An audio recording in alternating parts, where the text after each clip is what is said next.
విజయవాడలోని ఇంద్రకీలాద్రి కనకదుర్గమ్మ ఆలయంలో మహాకుంభాభిషేక మహోత్సవాలకు ఘనంగా ప్రారంభం అయ్యాయి. దేశంలోని పలు పవిత్ర నదుల నుంచి తీసుకువచ్చిన జలాలతో పాటు కృష్ణానది నుంచి కూడా ప్రత్యేకంగా కలశాలలో తీర్థ జలాలు తీసుకువచ్చి పూజా కార్యక్రమాలు వినియోగిస్తున్నారు.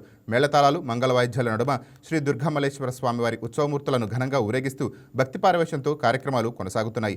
3 రోజుల పాటు జరిగే ఈ మహోత్సవంలో చివరి రోజు అయిన 8వ తేదీన పూర్ణాహుతి సందర్భంగా పవిత్ర కలశాలతో ఆలయ గోపురాలు, విగ్రహాలకు మహాభిషేకం నిర్వహిస్తారు. దీనిపై మరింత సమాచారం మా స్పెషల్ కరెస్పాండెంట్ బిందు అందిస్తారు.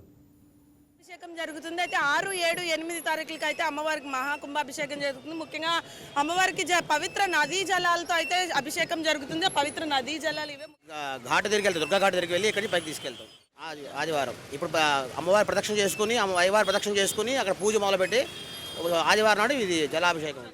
108 చూసారు కదా, 108 మహానదుల నుండి తీసుకొచ్చిన పవిత్ర జలాలతో అయితే అమ్మవారికి మహాకుంభాభిషేకం జరుగుతుంది. 3 రోజులు కూడా, అంటే ఆఖరి రోజు అంటే ఈ జలాలకు సంబంధించి అమ్మవారికి ఏదైతే శ్రీచక్రం ఉందో శ్రీచక్రం నుండి కుంభాలకైతే ముందు ఏదైతే దైవశక్తి ఉంటుందో దైవశక్తిని ప్రతిష్టాపించి లాస్ట్ రోజు అంటే 8వ తారీఖు రోజు అయితే అమ్మవారికి ఈ పవిత్ర జలాలతో అయితే అభిషేకం చేసి అదేవిధంగా ఆ గోపురం మీద కూడా అభిషేకం చేస్తారు. దైవిక శక్తులన్నీ అమ్మవారికి 12 సంవత్సరాల తర్వాత మళ్ళీ దైవిక శక్తులు వస్తాయని కూడా ప్రతిజ్ఞ. అదేవిధంగా 108 జలాలు ఇప్పుడు మనం చూసాము పూజారి గారు తీసుకెళ్ళడం. అదేవిధంగా ఈ జలాలకు సంబంధించి ప్రత్యేకమైన పూజలు చేయడానికి కూడా తీసుకువెళ్తున్నారు. ఇది ఇక్కడ పరిస్థితి. వీడియో జర్నలిస్ట్ ఆదిల్తో Bindu, YK news, Vijayawada. Please subscribe to YK TV network. Please subscribe to YK TV. Please watch YK News.